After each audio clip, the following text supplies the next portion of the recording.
alrededor de 10 personas. Bien, les comento que ya está grabando la reunión. Pueden por favor abrir sus cámaras para que pueda tomar yo una captura de pantalla, por favor.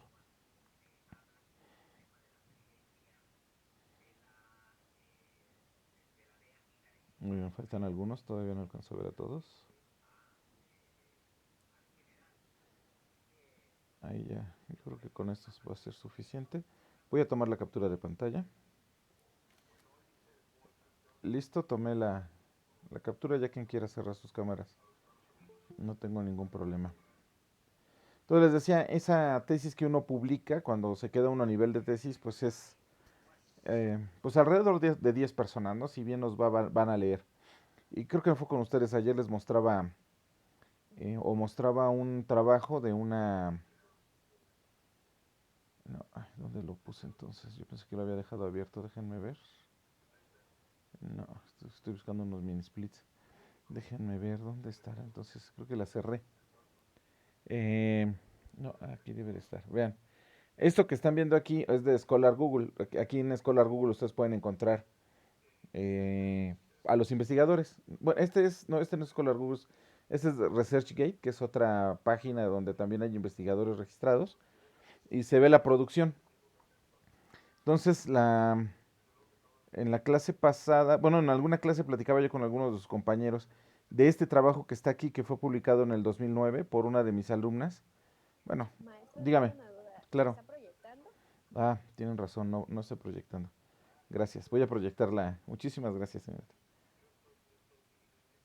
Déjenme proyectar la página, no allí en la pantalla. Este, una alumna mía hizo, bueno, obviamente aquí estamos hablando, este trabajo fue aquí dice fisiopatología de la incontinencia urinaria femenina. Este trabajo fue publicado en el 2009 por una estudiante mía que llegó a hacer maestría. También entiendo que es a nivel de maestría, ¿me explico? Pero fue la primera vez donde publicamos la revisión que ella hizo de la literatura. O sea, ella hizo una revisión porque iba a trabajar precisamente con incontinencia urinaria, iba a hacer unas cuestiones de incontinencia urinaria. Y todo lo que ella investigó, todo el ejercicio que hizo para hacer su protocolo, fue tan valioso, o sea, lo hizo tan bien que le dije, vamos ¿cómo se llama? A publicarlo. ¿Me explico? Y lo publicamos. Entonces, bien, voy a buscar su perfil para que la vean a ella.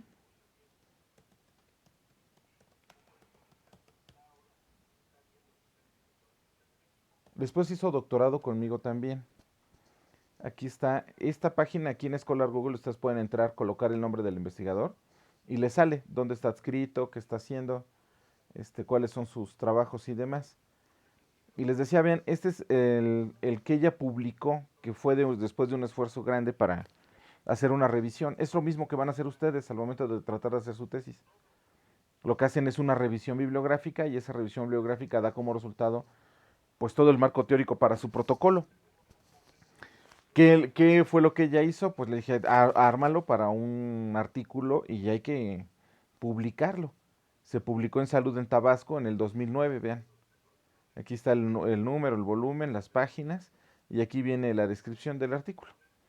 Y ella tiene 19 citas, ¿no? Yo les decía ayer, tiene 19 citas, parecen pocas, ¿no? Porque puedo decir, pues solamente subieron de 10 a 19, en realidad no. O sea, son 19 investigadores que han publicado su trabajo. O sea, 19 del medio de investigación, 19 científicos, decidieron citar este trabajo como un trabajo de referencia, lo que ustedes hacen cuando hacen un escrito. Hacen un escrito y toman una referencia. Pero si nos metemos a las estadísticas del artículo, ¿no? El artículo en realidad, vean cuántas lecturas tiene. 3.191 lecturas. ¿Me explico? Vean.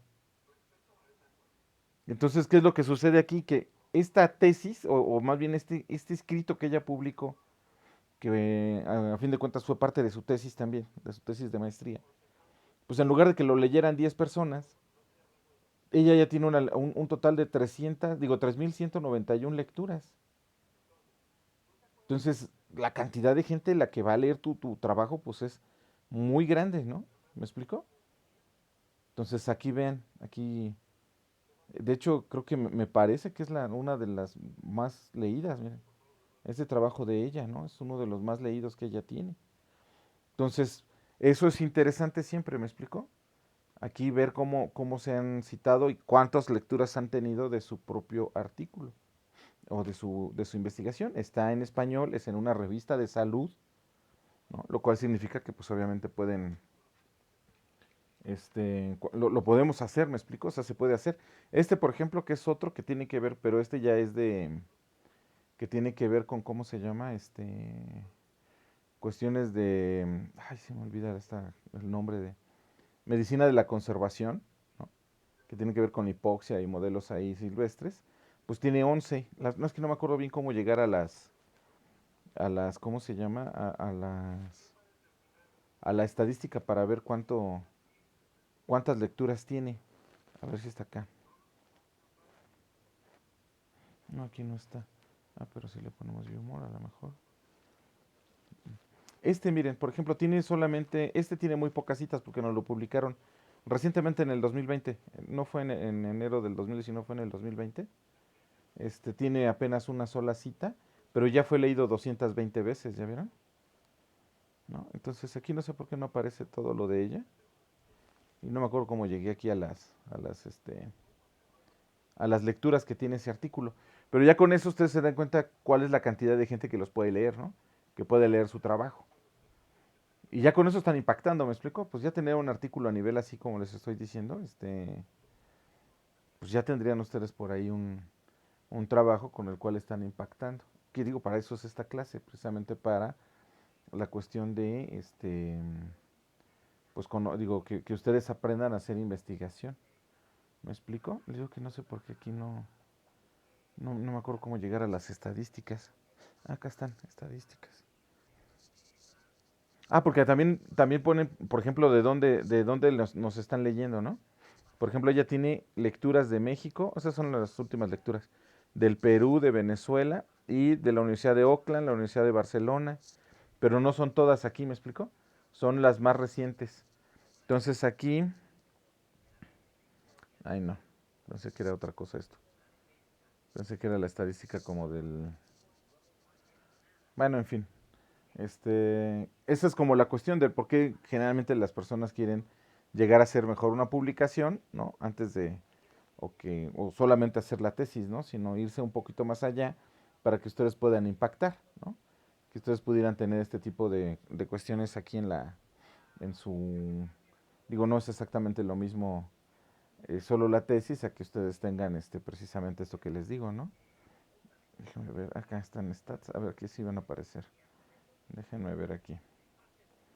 Nomás porque me entró la duda ahorita. Stats.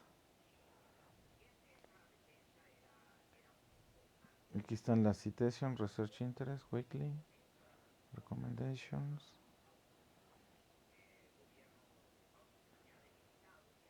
Bueno, tendría que echar un clavadito para ver en las citas, cuál es el más citado y cuántas lecturas tiene, ¿no? No, pero aquí no va a venir así. Esas son,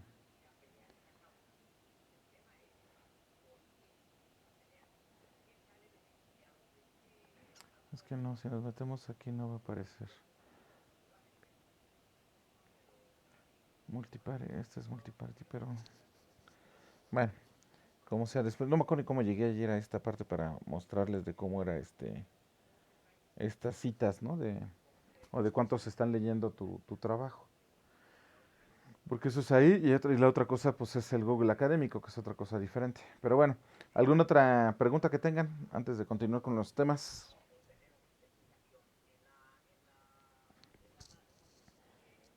¿Ya no? Bueno, entonces vamos a continuar con los diferentes tipos de estudios.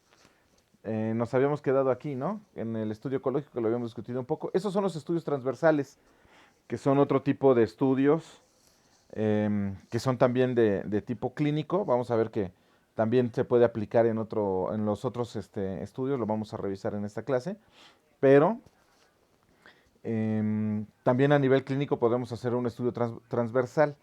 Este nos da un panorama de muchas personas en un momento determinado. Yo siempre digo que es como una fotografía de lo que está ocurriendo en el momento. Porque ustedes van y toman el trabajo o los datos en el momento.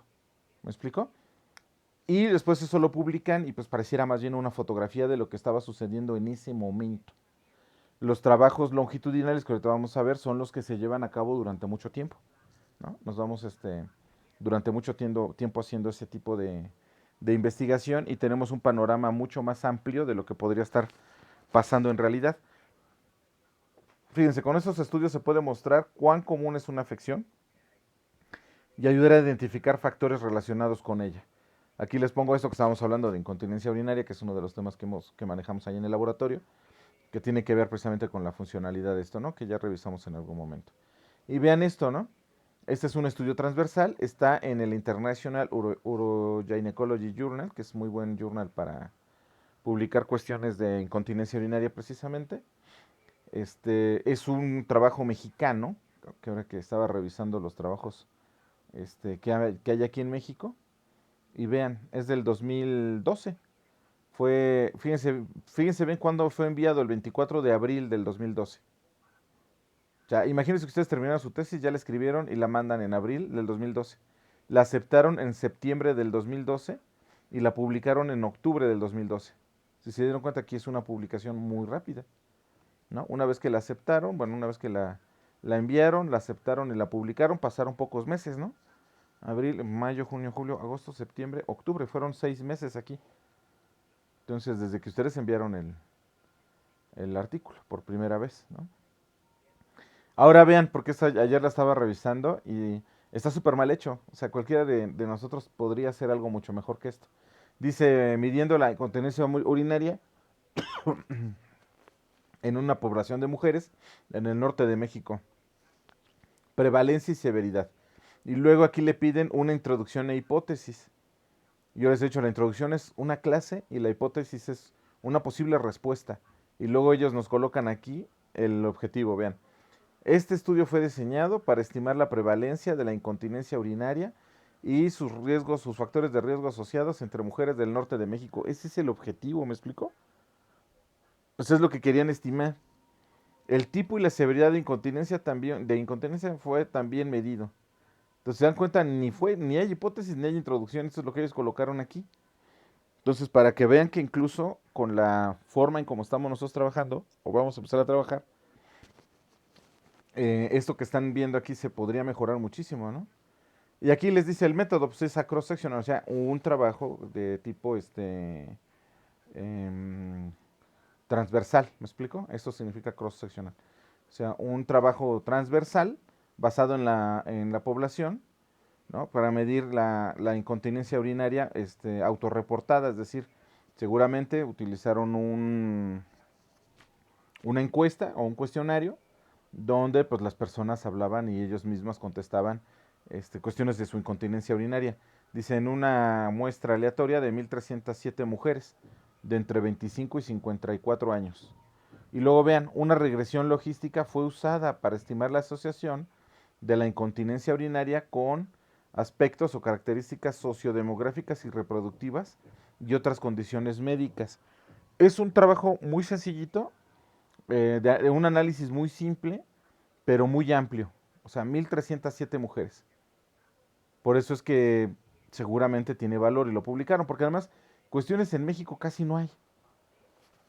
Entonces muchas cosas que uno envía de México pues son bien aceptadas, porque en México hay una diversidad cultural, ¿me explico? Por eso aquí ponen in Northern México, ¿me explico? O sea, en el norte de México, porque el norte de México es diferente al centro de México, diferente al sur de México.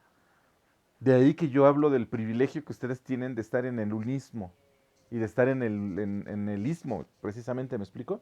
Si ustedes hacen esto, este trabajo, midiendo, y aquí ni siquiera se meten en grandes cosas, pero si ustedes ponen aquí prevalencia de incontinencia urinaria en mujeres, y su severidad o factores asociados en mujeres del istmo de Tehuantepec, miren, esa cosa la venden, se los publican, si aquí se tardaron 6 meses, yo creo que se los publican en 2 meses.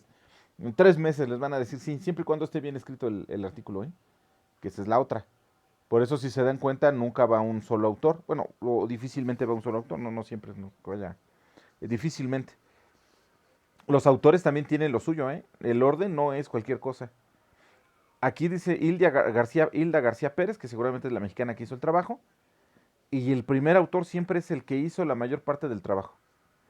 ¿Me explico? No el escrito, ¿eh? Que puede ser, pero más bien quien hizo todo o la mayor parte del estudio. Después los que vienen en segundo orden o en segundo o tercer lugar son pues los que ayudaron tanto a hacer los análisis como interpretarlos como escribir el artículo. Y luego casi siempre en último lugar viene el jefe de grupo, es decir, quien tuvo la idea, quien aplicó o orientó a todos a cómo hacer el trabajo, o incluso a veces el que puso el dinero, ¿no? A través de proyectos. Aquí no sé si venga, no, no viene, pero podemos buscarlo. Vamos a buscarlo, a ver si me lo deja. Bueno, no me va a dejar. Bueno, ahorita que nos metamos a algún otro artículo, revisamos, porque generalmente el último autor es el que viene como autor de correspondencia. Se le llama el corresponding author, o sea, el que va a recibir la correspondencia, el que va a recibir las preguntas, el que puede o está validado para contestar cualquier cosa acerca del trabajo, ¿me explico? Luego aquí ya va a venir el método. Bueno, el método ya lo vimos. Los resultados, y aquí vienen las cifras, que les digo que incluso está mal reportado aquí. Este es el coeficiente de asociación y nunca debe de ir en porcentaje. Es un coeficiente muy alto, eso es cierto. Vamos a ver qué es lo que nos dicen. 18.4% de los participantes reportaron tener pérdida de orina involuntaria en algún tiempo en los últimos 12 meses. ¿Me explico? Y luego nos ponen el coeficiente de ¿cómo se llama? De asociación, o qué tan asociado es esto, y nos dice que es el 95%. En realidad, les digo, está mal reportado. Uno podría hacer algo mejor que esto. Entonces, aquí si uno se da cuenta, están hablando de puros porcentajes. ¿Sale? Y después nos dice con qué estuvo más relacionado. Que ya hay técnicas muy buenas para todos estos datos que están aquí, meterlos a otro tipo de análisis. Y ellos están diciendo que está más relacionado, por ejemplo, este, dice, con el body mass, por ejemplo, con el peso, con infecciones urinarias crónicas, con historias de histerectomía y pues algo aquí también, no sé qué sea la miomata. ¿Ustedes conocen esta palabra? Leiomiomata. No sé qué sea, pero algo del útero y entiendo que es algo del músculo del útero. Y son asociados con el incremento del reporte de incontinencia urinaria o síntomas de incontinencia urinaria. Si se dan cuenta aquí, un trabajo de ese tipo lo podríamos hacer muy fácilmente bueno, no tan fácil, pero se podría hacer en el istmo sin ningún problema, ¿me explico? Es un estudio transversal, sería un estudio clínico y podríamos hacer discusiones de tipo, ¿cómo se llama? Muy asociadas a las condiciones en que está el istmo, por ejemplo, ¿no? Que va a ser, siempre es bien interesante entender ese tipo de cosas. Ese es un ejemplo de un estudio transversal. La mayoría de los estudios que yo he estado revisando ahora que estoy revisando las propuestas de tesis de sus compañeros de seminario de tesis, son estudios de tipo transversal. ¿Me explico?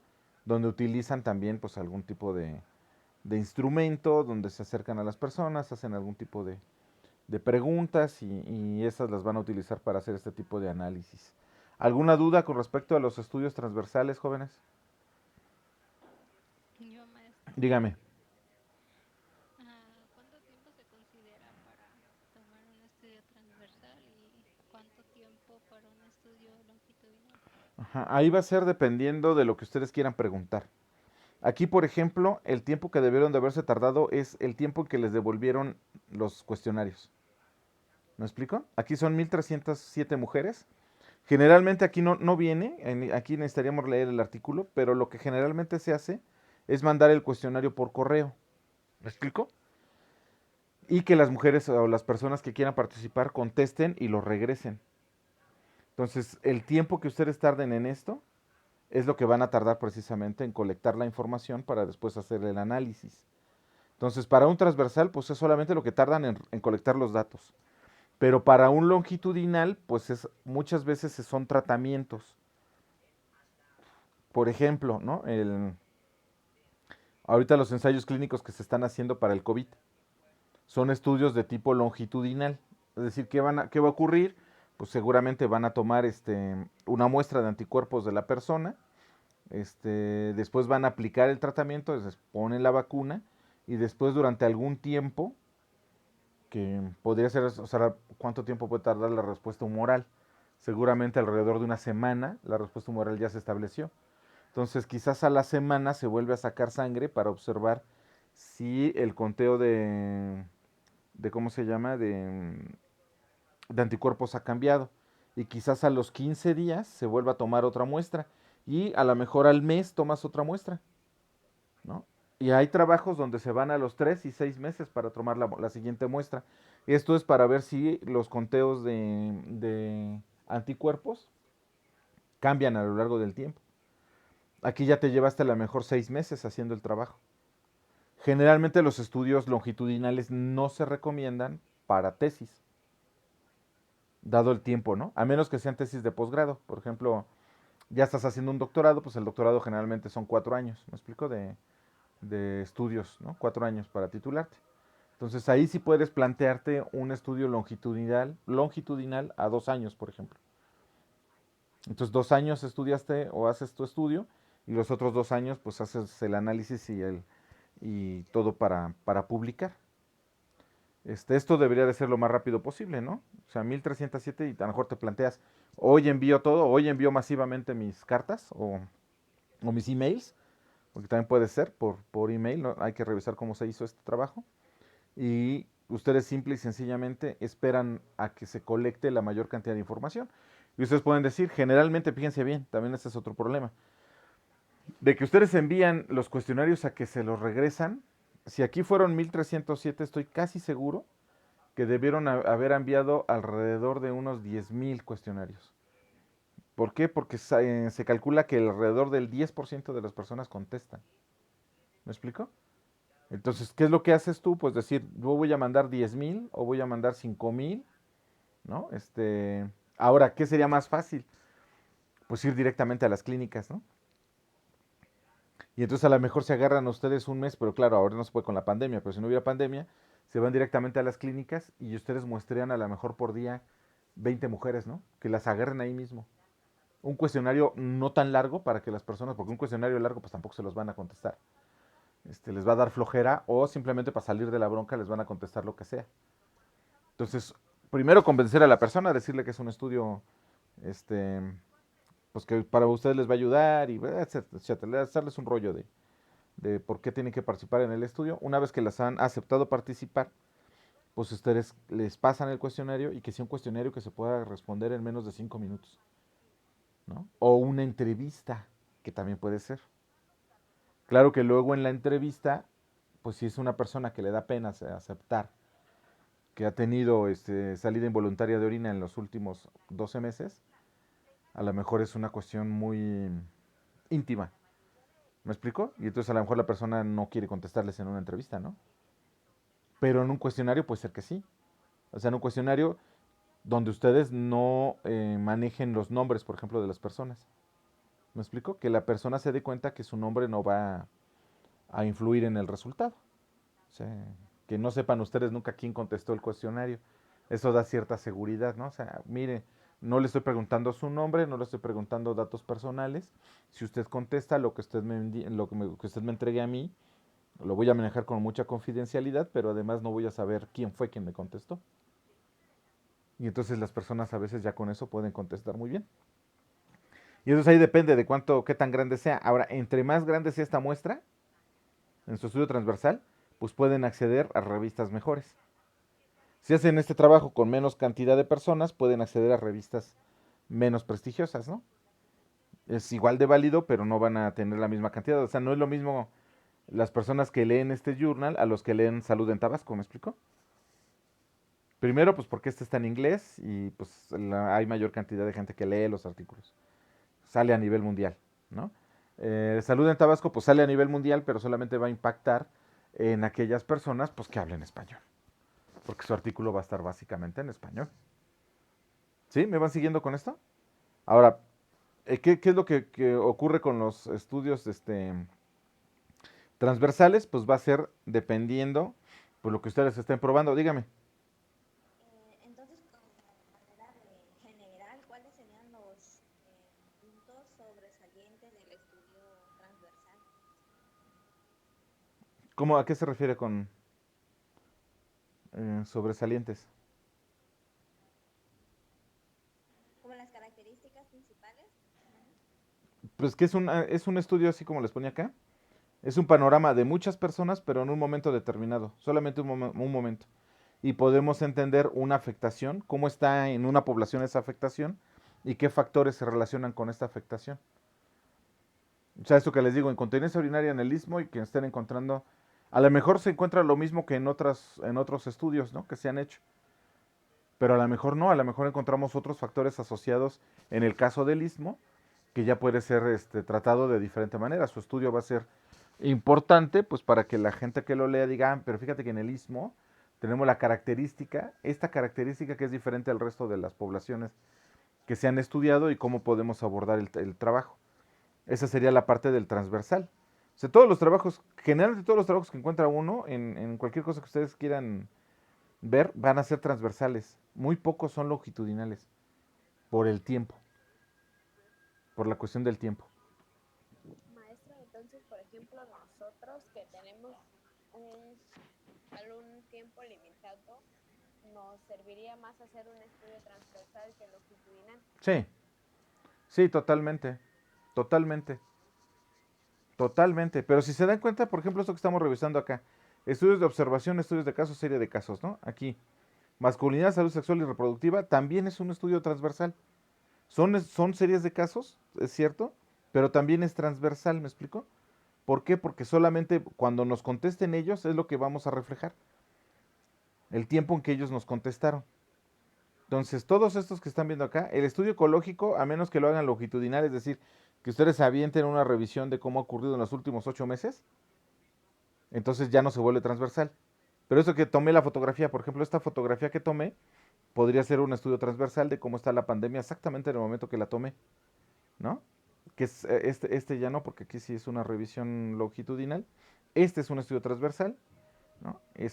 Por ejemplo, estudios de casos y controles, también va a ser transversal, porque vamos a tener un caso y vamos a tener su control. Fíjense, ¿sí me explico?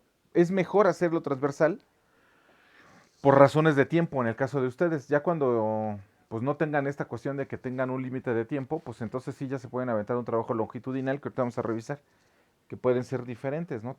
El uso de tratamientos, el uso de algunos fármacos, de algunos medicamentos, tratamientos, cómo se va a llevar ese tratamiento a lo largo del tiempo y cómo se van reflejando las mejorías. Pero ese tipo de trabajos se realizan ya con mucho mayor tiempo. Generalmente están hechos en laboratorios donde pues ya los investigadores están contratados, me explico, ya tienen incluso a veces dinero de CONACYT o de alguna otra financiadora para poder realizar un trabajo de manera longitudinal. Y muchas veces lo que uno hace, pues es que uno hace dos trabajos transversales o tres trabajos transversales y uno los une después de manera, este, ¿cómo se llama? Longitudinal. ¿A qué me refiero con eso? Que a lo mejor pongo un estudiante a hacer un análisis de cómo están el sistema inmunológico y el nivel de, o la cantidad de, ¿cómo se llama? Anticuerpos en un grupo de personas. Y esa es la tesis de esa chica o chico. Y después aplico la vacuna y a la semana el que se encarga de tomar todas las muestras y hacer los conteos y demás es otra persona. Y ese estudio transversal de esa persona, de observar lo que está viendo ahí, ya no es longitudinal, me explico, sino lo hizo justo en el momento después, o una semana después. Y después, un mes después, a lo mejor lo hace otro alumno. Y a lo mejor al año o a los 6 meses lo hace otro alumno. Ustedes se titulan obtienen los resultados para su tesis, a lo mejor no lo pueden publicar, a lo mejor sí, pero tienen ya su tesis y su grado. Y el laboratorio se queda con todos los resultados para hacer un trabajo de manera longitudinal, donde después ahí sí irían ustedes en el artículo. ¿Me explico? Irían en el artículo como parte de los coautores del trabajo, y ese ya se envía un trabajo longitudinal. Ahí en los trabajos longitudinales muchas veces van muchos autores precisamente por lo mismo, porque pues, digo, los alumnos se tienen que titular, ¿no? Entonces no, tampoco es tan sencillo hacer ese tipo de trabajos. ¿Sí? ¿O los confundí más?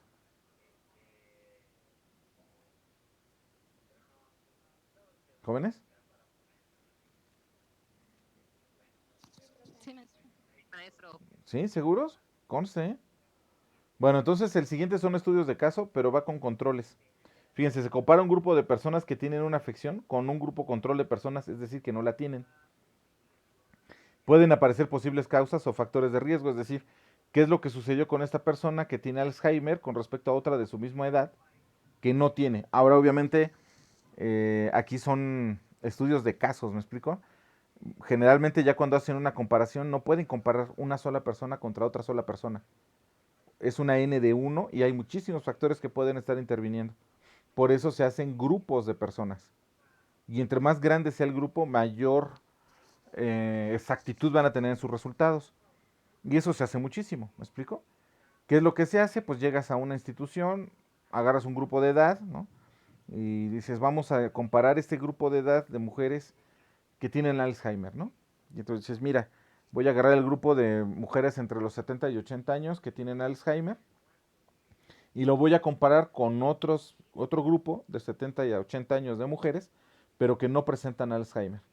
Y después te vas a hacer un análisis retrospectivo, es decir, tomas toda la historia de la persona, toda la historia clínica. ¿Qué medicamentos ha tomado? ¿Qué enfermedades ha tenido? La genética, si hay problemas de Alzheimer en su familia, el uso de alcohol, es todo esto que está aquí, por ejemplo, ¿no? Tabaco, sedentarismo, ¿no? Todo esto que ustedes están viendo aquí se mete en un análisis. Ya hay sistemas de cómputo que te hacen como el peso específico de cada una de las, ¿cómo se llama? De las variables, ¿no? Y te dice cuál explica con por el mayor porcentaje la afectación que tú estás viendo. Ojo, son trabajos correlativos, no significa que sean causa-efecto, ¿no? Con este tipo de trabajos, a los alemanes, por ejemplo, hace muchos años, bueno, no tantos como unos 6 años, 7 años, sacaron un artículo donde relacionaban en un montón de mujeres en Alemania, relacionaban el Alzheimer con el uso de antiácidos, sobre todo con inhibidores de la bomba. ¿Me explico? Todos los pantoprazoles, pues los omeprazol, pantoprazol, etcétera, etcétera, que son inhibidores de la bomba de protones, salió con un peso específico muy grande. Muchas mujeres que tenían esa afectación de Alzheimer o habían tomado durante muchos años inhibidores de la bomba. Y salió el artículo y dijeron, los inhibidores de la bomba es muy probable que sean responsables, ¿no? Del desarrollo de afectaciones cognitivas como el Alzheimer. Pero no se puede hacer más que una correlación. Es decir, sería muy difícil, bueno, pues más bien sería imposible que ustedes agarraran un grupo de individuos para corroborar esto y decirles, ahora ustedes van a tomar pantoprazol o meprazol durante mucho tiempo y me los voy a llevar, ¿no? Hasta los años 70, hasta que tengan 70 años y ver si desarrollan Alzheimer o no. Ese tipo de trabajos longitudinales son imposibles, ¿no? No se pueden. Por eso recurrimos a modelos animales. ¿Me explico? Ya que se observó esto, bueno, ahora qué pasa si ustedes meten inhibidores a ratas, inhibidores de la bomba de protones, ¿no? Y observar si estos animales tienen algún problema. Pero aquí ojo, porque tenemos que meternos mucho a la fisiología digestiva de los animales. Las ratas, aunque son omnívoras, ¿no? Y pueden comer casi de todo, no tienen un sistema digestivo como el nuestro. El nuestro es más omnívoro pegado a lo carnívoro por el tamaño y de los intestinos y por la escasez de ciegos, ¿me explico?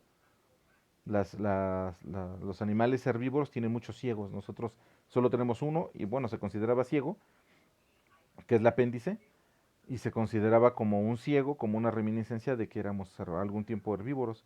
En realidad no es así, ¿no? Hoy en día sabemos que ese apéndice funciona en el sistema inmunológico como un muestrario de las bacterias que tenemos en el intestino y las bacterias que están llegando con la comida.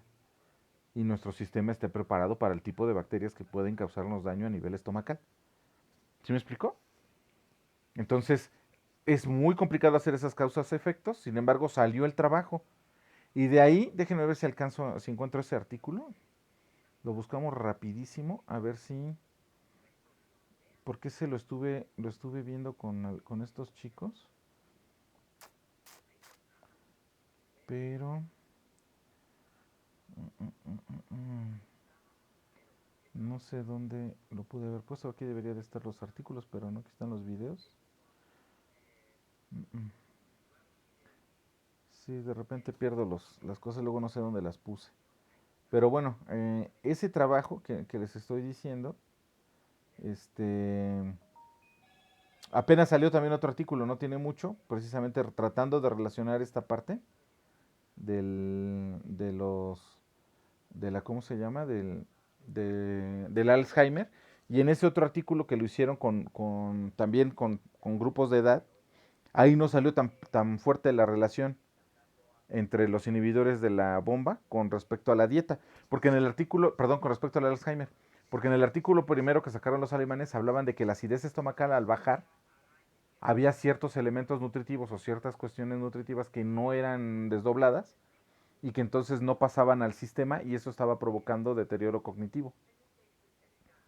Y esa era la idea, ¿me explico? De los investigadores, que tiene además mucha lógica, ¿no? Entonces decían, si ustedes bajan la acidez estomacal, van a tener un problema digestivo, no van a digerir todas lo que podrían digerir con el estómago ácido y por lo tanto van a tener un problema nutricional que va a afectar el funcionamiento del cerebro y causar problemas cognitivos. ¿Sí me explico con eso que les estoy diciendo? Entonces, ahí ese tipo de trabajos son, ¿cómo se llama? Son importantes porque nos dan una idea, pero también hay que entender que tienen sus bemoles, o sea que no necesariamente lo que se ve ahí es lo que es. Ahora observen por ejemplo. Factores de riesgo cardiovascular en la población española. Metaanálisis de estudios transversales. Aquí varios estudios transversales para entender esto van a ser utilizados para hacer un análisis, ¿sale? De estos estudios. Ahorita vamos a ver su resumen y demás. Y con ello ellos están, si se dan cuenta, es un trabajo netamente, perdón, bibliográfico. Lo que van a hacer es estudiar ya lo que ya está en la literatura para conocer qué factores de riesgo hay en la población española. Y yo les digo, lo mismito sería, por ejemplo, para la cuestión del istmo. Otra vez, factores de riesgo cardiovasculares en la población del istmo. Metaanálisis de estudios transversales, si es que hay. Y si no, pues hay que empezar con los estudios transversales de los factores de riesgo cardiovascular en la comunidad del istmo. Porque acuérdense que esta cuestión de la regionalización, pues incluso la dieta es regional. Entonces podríamos estar encontrando factores de riesgo del istmo, o sea, exclusivo del istmo, ¿no? O pues podrían hablar de Oaxaca o se podrían ir más alto, más arriba. Aquí si se da entonces población española. Este está publicado aquí en Medicina Clínica, que es una revista que si ustedes se dan cuenta está en una editorial muy reconocida, seguramente tiene mucho factor de impacto, pero es en español, es decir, solo van a impactar a las personas que puedan leer el español, ¿no?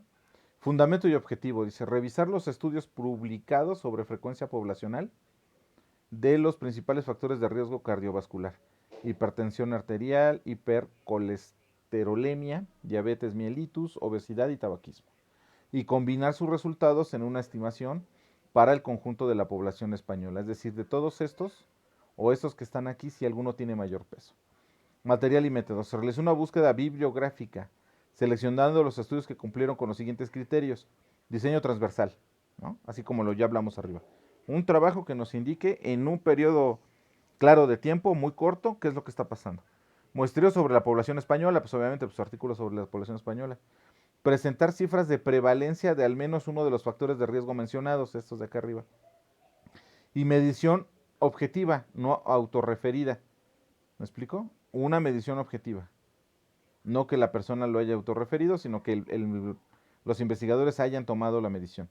De presión arterial, colesterol total, glucemia basal e índice de masa corporal.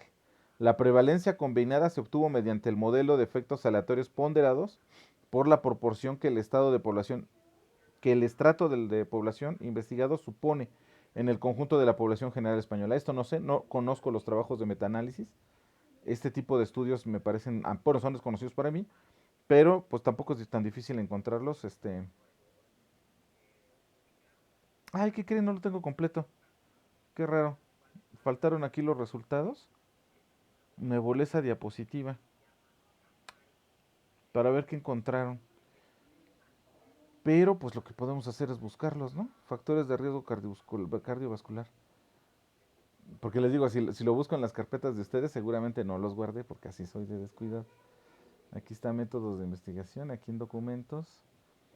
Está varios programáticos, lista de planeación. ¿Ya vieron cómo soy de descuidado? Clases. Aquí debería de estar uno que diga artículos, que son los que utilizo para... Pero no, miren, y aquí están los videos de las clases. Entonces les digo que soy descuidado como yo solo. Entonces serían factores de riesgo cardiovascular y España, ¿no? Vamos a ver si lo encontramos. Tendremos que encontrar aquí.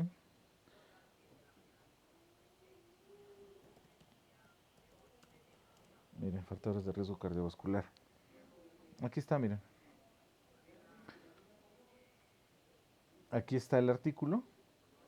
Aquí está, aquí están los resultados, que es lástima que no los... Y la conclusión. No lo puse bien acá. Entonces, los resultados, se identificaron 48 trabajos, vean, que en conjunto incluyeron a 130.945 personas.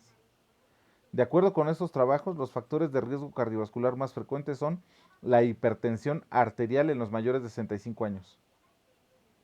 Aquí, si se dan cuenta, está mucho mejor.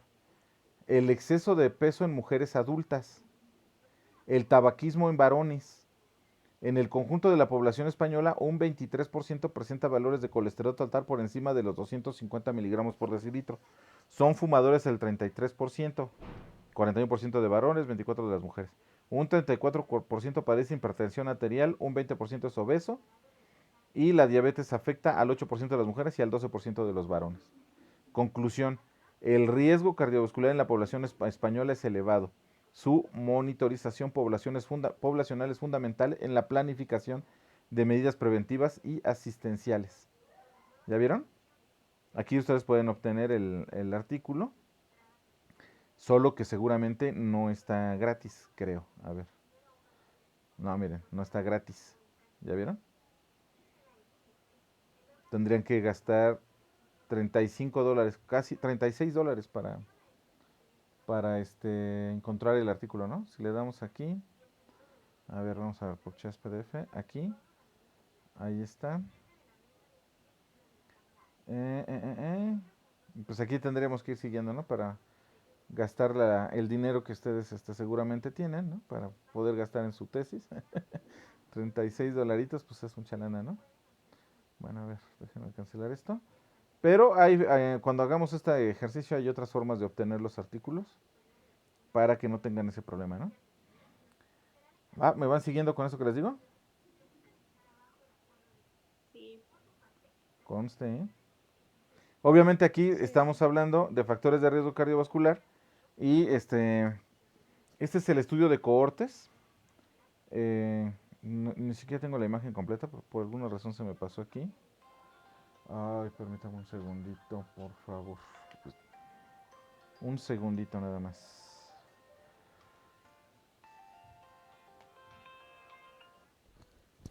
¿Qué pasó? Hijo mío. Ahí. Muy bien, ¿y tú, mi amor? ¿Muy qué? ¿Cool? Ah, pues si quieres ahorita te marco. Nada más dame 5 minutitos y te marco. ¿Sale? Órale. Te amo, mi amor. Bye.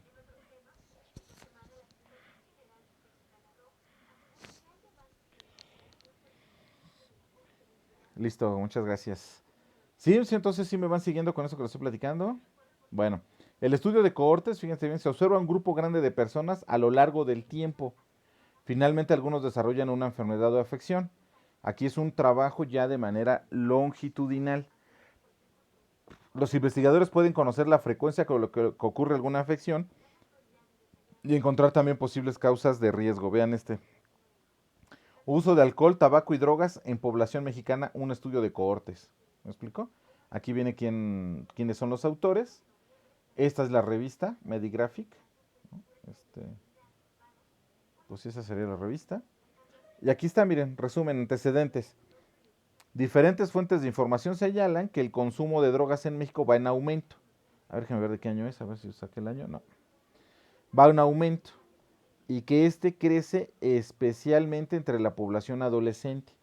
Es por tanto interesante conocer el comportamiento del problema por cohortes de edad, 30 años después de que el consumo se estudió por primera vez con un enfoque epidemiológico en la década de los 70. El trabajo presenta la evolución de las edades del inicio por cohortes y los determinantes sociodemográficos del consumo de por vida. Método. La encuesta nacional de epidemiología psiquiátrica es representativa de la población urbana de 18 a 65 años de edad. Se basa en el diseño probabilístico, multietápico de muchas etapas y estratificado para 6 regiones y a escala nacional. Déjenme abrirle aquí. Se entrevistaron 5.826 individuos. La tasa ponderada de respuesta a nivel individual fue del 76.6%. Vean, la tasa de respuesta fue altísima, casi el 80%. Se usó la versión computarizada de la World Health Organization Composite International Diagnostic Interview. Bueno, esto. Se utilizó el método de Kaplan-Meier para generar las curvas de edades de inicio y sobrevida y se realizaron análisis de regresión logística para estudiar las correlaciones, los correlatos demográficos en el uso de sustancias. Resultados. El alcohol es la sustancia de mayor uso, 86% de los encuestados. Le sigue el tabaco, 60%, que alcanza los mayores niveles de consumo en la vida en el grupo de 45 a 54 años. El uso extramédico de drogas, incluidas las drogas ilegales y las drogas médicas sin prescripción, asciende a un 10%. El uso de cualquier droga ilegal, incluido el consumo de drogas médicas fuera de prescripción, y en particular el de marihuana y cocaína, afectan más a los jóvenes y la prevalencia disminuye constantemente con la edad. Un modelo de sobrevida de tiempo discreto mostró variaciones en el uso de drogas por cohorte para todas las sustancias estudiadas, incluso para el consumo de alcohol. En todos los casos, los cohortes más jóvenes están en mayor riesgo de usar sustancias y los riesgos más elevados se concentran siempre en la cohorte más joven. Las diferencias de riesgo son especialmente marcadas para el uso de cocaína, con un incremento hasta 100 veces mayor en el riesgo entre los sujetos de 18 a 29 años. Resultado de un modelo logístico múltiple sobre factores de riesgo para que el uso de sustancias mostraran que la edad sigue siendo el factor de riesgo muy importante para el uso de sustancias fuera de prescripción, así como para la marihuana y la cocaína, no así para el alcohol. Aquí serían las conclusiones. No, acá siguen, miren. Como para la marihuana y la cocaína y el tabaco, lo que decía. En todas las sustancias, el consumo es mucho menor para las mujeres y para las amas de casa. Discusión. Se documenta un incremento en los riesgos de problemas de abuso de sustancias en las generaciones que ahora son jóvenes. Ya no nos va a dar tiempo, jóvenes, de continuar con este. Pero aquí nos quedamos en la parte de la cohorte. Y si se dan cuenta, son ideas de trabajos que ustedes pueden tomar, ¿me explico? Y que ustedes podrían replicar y ver qué es lo que se está haciendo, por ejemplo, a nivel local, a nivel estatal, a nivel nacional. Y muchos de estos trabajos, si ustedes también se dan cuenta, son estudios de escritorio. Se sientan a buscar la información publicada y se ponen a trabajar sobre ella. Y todo lo que les estoy mostrando son artículos publicados.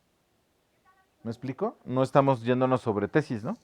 O no les estoy mostrando tesis, les estoy mostrando artículos que se pueden publicar, porque a fin de cuentas esto es métodos de investigación. ¿Alguna duda, jóvenes? ¿Dudas, jóvenes? ¿Dudas?